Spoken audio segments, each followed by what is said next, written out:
नमस्कार विद्यार्थी मित्रांनो, मी सौ स्मिता माने पाटील, विज्ञान शिक्षिका. माझ्या यूट्यूब चॅनलमध्ये आपल्या सर्व विद्यार्थ्यांचं सहर्ष स्वागत.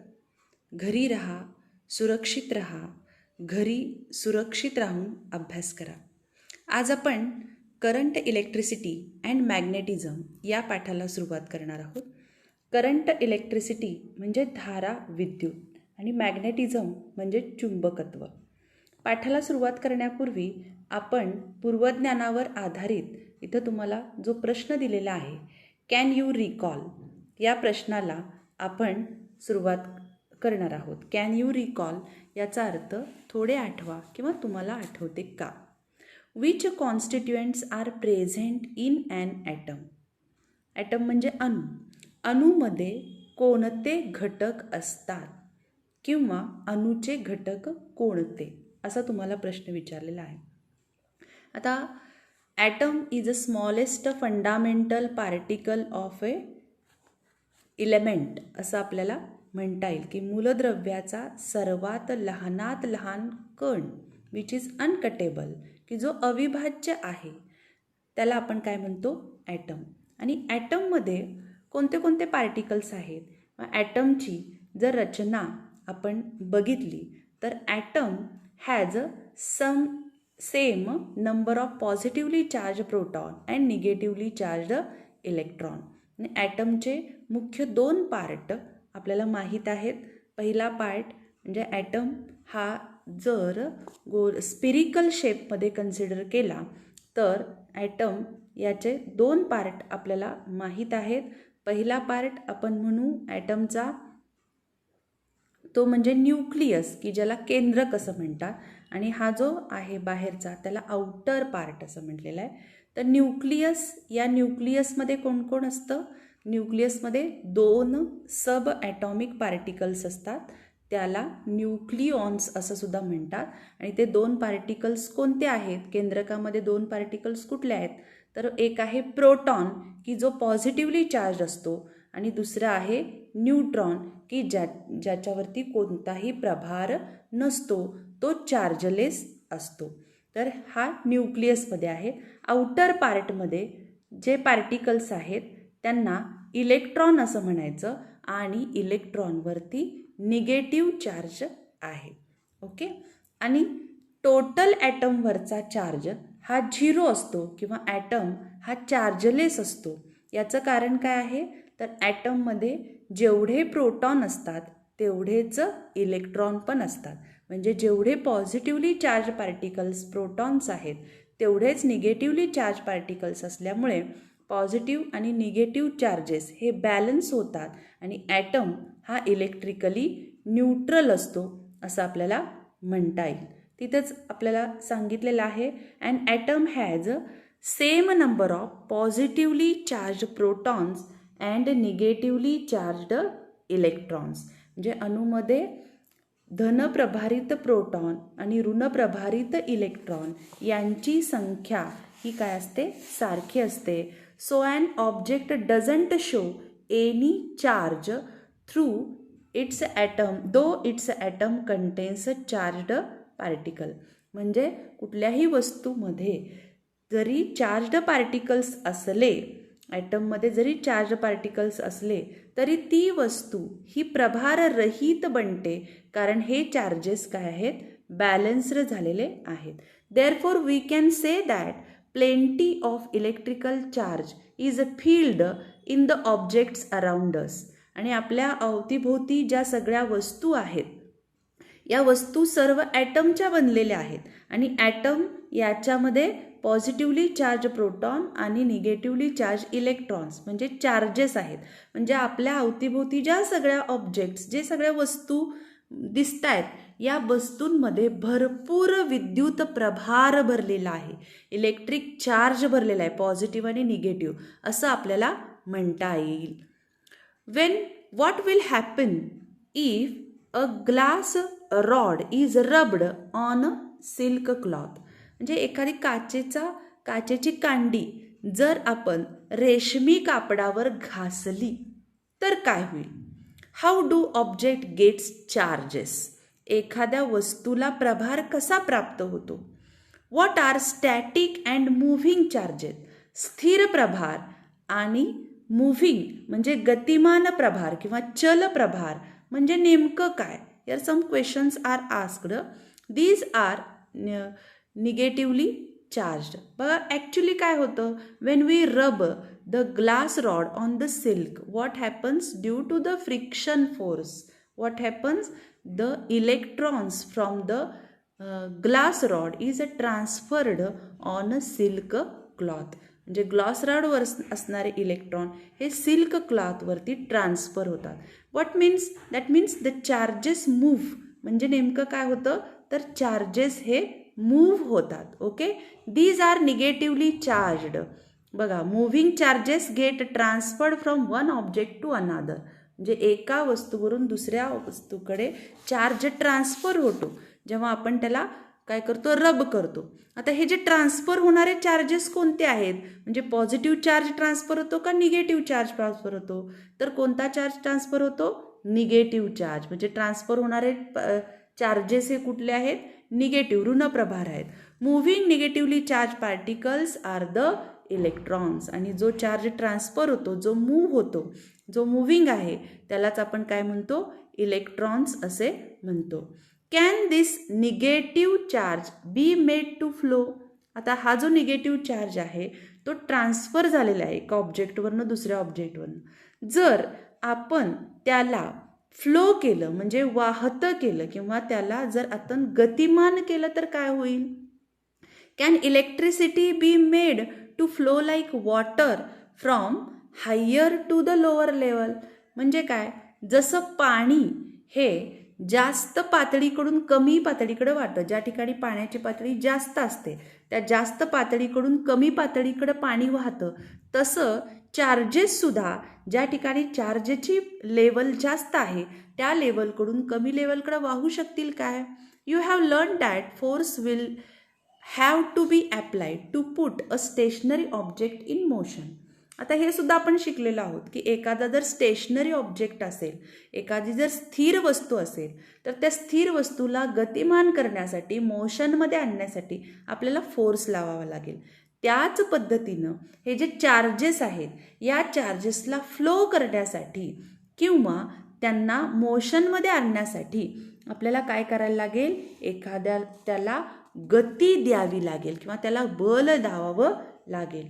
We get the current electricity when the electrons in an electrical conductors are made to flow. म्हणजे काय, तर आपल्याला करंट इलेक्ट्रिसिटी जे धारा विद्युत म्हणजे मूव्हिंग चार्जेस हे कधी मिळतील, जेव्हा आपण एखाद्या इलेक्ट्रिकल कंडक्टरमध्ये म्हणजे जेव्हा एखाद्या सुवाहकामध्ये असणारे इलेक्ट्रॉन्स हे वाहते करू, जेव्हा त्याला आपल्याला गती देऊ, सुवाहकामध्ये असणाऱ्या इलेक्ट्रॉनना जेव्हा आपण गती देऊ त्यावेळेला त्यामध्ये करंट इलेक्ट्रिसिटी म्हणजे धारा विद्युत निर्माण होते. आत्ताच आपण पाहिलं की एखादा चार्ज त्याला जर आपण मोशनमध्ये आणलं, त्याला जर फ्लो केलं तर त्याला आपण काय म्हणतो, करंट, प्रवाह. करंट याचा अर्थ प्रवाह, गतिमान, इलेक्ट्रिसिटी असं म्हणतो. Here the meaning of current electricity is explained. A large current flows when lightning takes place from a cloud to the ground.